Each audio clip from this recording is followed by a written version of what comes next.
Hello everybody, so after a refreshing dive into Spinoza's work, I cleaned the lens and I'm ready to dive right back into the Kabbalah again. So back when I did the video for the Hanged Man, I already knew that there were cards within the tarot that had their Hebrew letters hidden within them. And the Hanged Man is one of those cards. But it was during the video creation that I realized that only the Hanged Man and the Magician have the person taking on the posture of these particular Hebrew letters. And these letters are very significant too, because they're Aleph and Lamed, and together they create the word El, which is the name of God, or the word for God. There are other instances where the cards hide the letters. This is very significant, to be created in the image of God, the likeness of God, as it is said. And the way the Zohar describes it, it's through our free will and our free thought that this builds the relationship, the idea or the connection that we have with God. It's not a physical connection, but it's rather a spiritual one maybe. And this also traces us back to the sixth sfera, which is very important in one of the videos that has a really nasty message, but I guess we all know where the world is going. I don't need to finish that reading. We just know where it's going. What the beautiful part of that reading was that I like is the part of creation where man was created, which is on the sixth day. And so the Sfera Tiferet, which happens to be the sixth Sfera, is just not only reminiscent of the creation of mankind, but also of the Ze'er Anpin, or the microcosm. So we have this beautiful relationship between Tiferet and Keter, between the microcosm and the macrocosm, which is far more interesting, far more fun to focus on. And this is also the place where in the Zoharic text, the Garden of Eden was placed. It's at the heart in the sanctuary, and the beating heart, it's the beating heart of the tree of life. This is where heaven and earth meet, basically.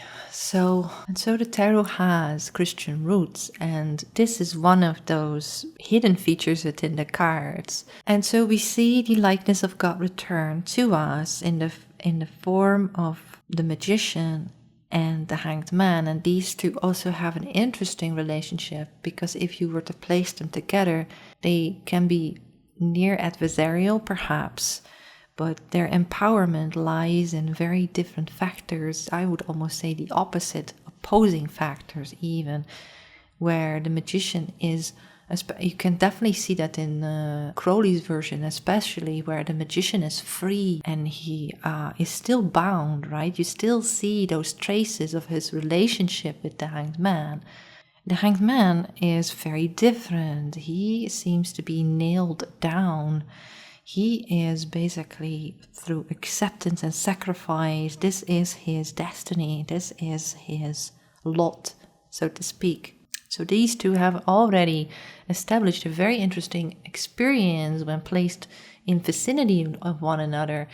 And what I find so interesting, and that definitely needs some more investigation, is the relationship between the magician and Hanged Man. But I want to focus most notably on the words, Aleph Lamed. So these are the old thumbprints, the old fingerprints of a system that the Golden Dawn has moved away from, but is still lingering, right? And Crowley uses that still. He still addresses this relationship, but he now boldly moves this relationship to other factors, namely the Justice card and the Fool. And that's what I want to focus on. So one of the first observations that we could make, if we're talking about old systems anyway, is that the Justice card has been reinstated. So in the Rider-Waite's Smith cards, you will find Justice as the number 11, and then the 12 Hebrew letters attached to it, although that is hidden or obscured. There is a very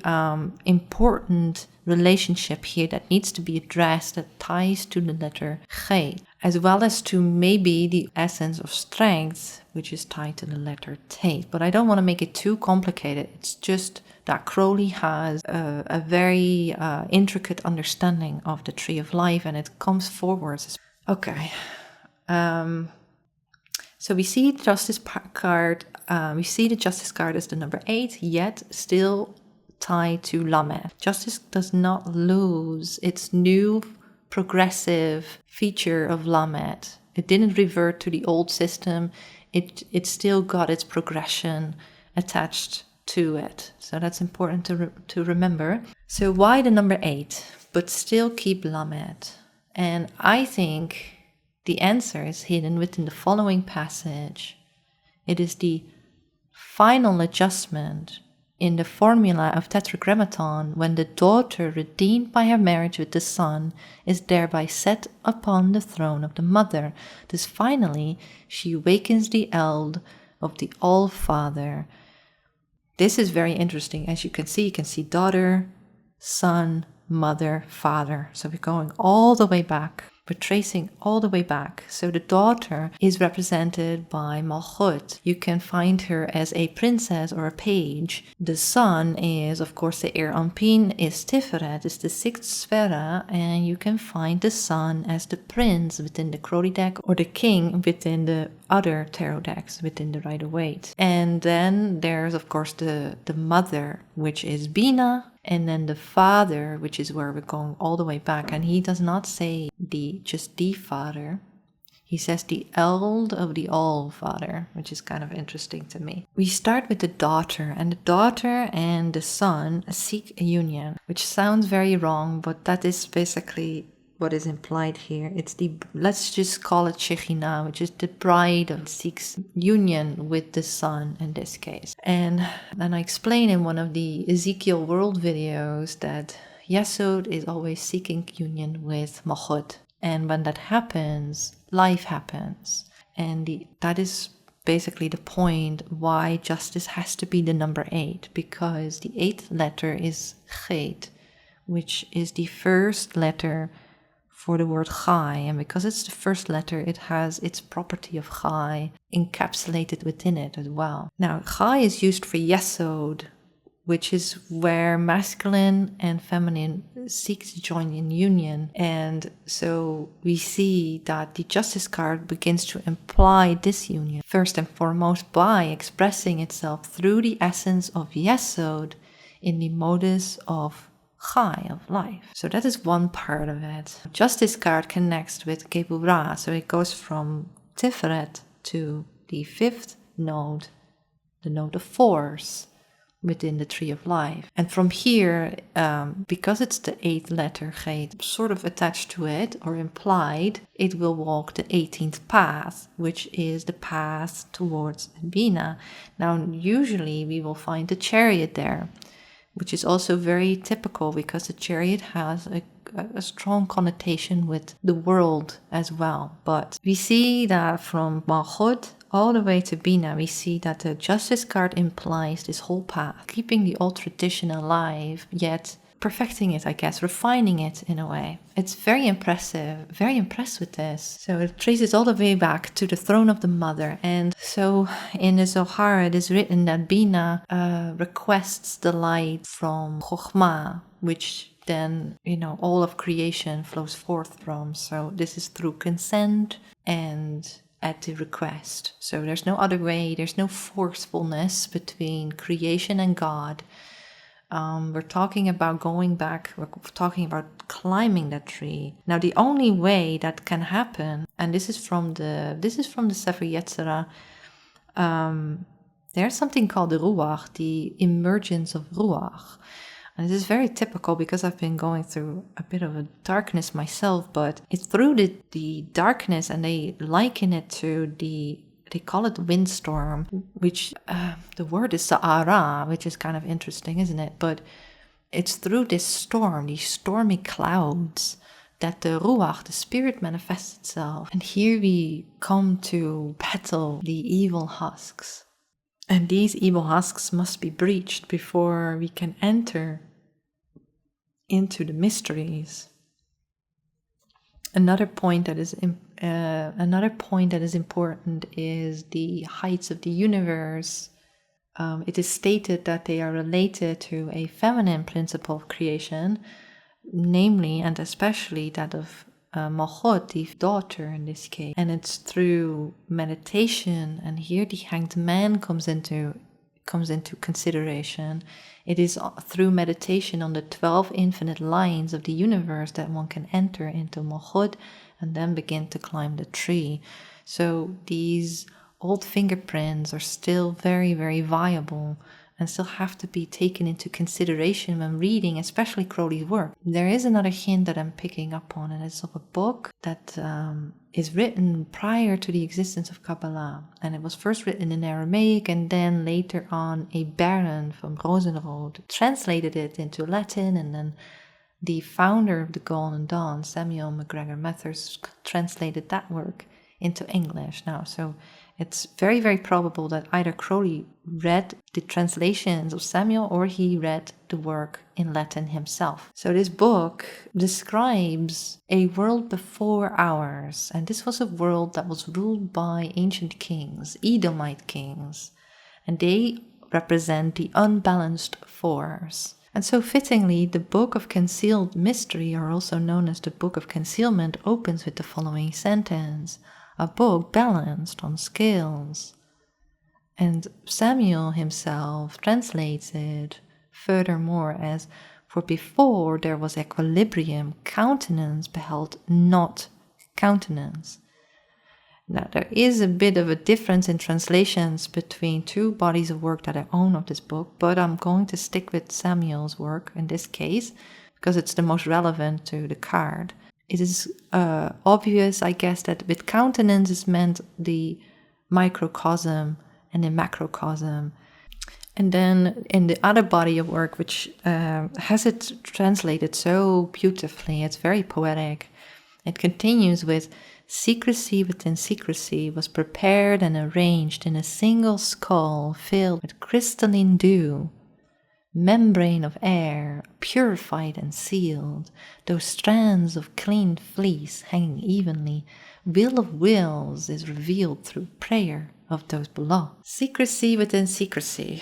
This is an interesting statement. So I don't know precisely, but what I do know is that there is an aspect of Aleph that is a secret, that is shrouded within secrecy for a reason. So it's referred to as a secret of secrets. And Aleph, the letter Aleph, displays the diverse complexity of the spherod within the unity of the very letter that represents unity.